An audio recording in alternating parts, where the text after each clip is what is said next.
Koroška regija ima težave z dostopnostjo, saj smo še vedno edina slovenska regija brez kilometra avtoceste. V zadnjem času je bil narejen pomemben napredek pri izgradnji tretje razvojne osi, in sicer na odseku od Velenja do Slovenj Gradca. Na Koroškem pa z lokacije z vsaj enim prebivalcem za dostop do avtoceste potrebujemo povprečno 60 minut, kar je najdaljši čas v državi. Regijo pa je treba povezati tudi digitalno, in sicer z krepitvijo širokopasovnih internetnih povezav.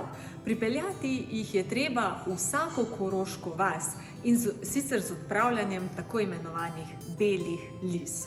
Študije OECD so namreč pokazale, da obstaja povezava med širokopasovnim internetom in gospodarskim razvojem.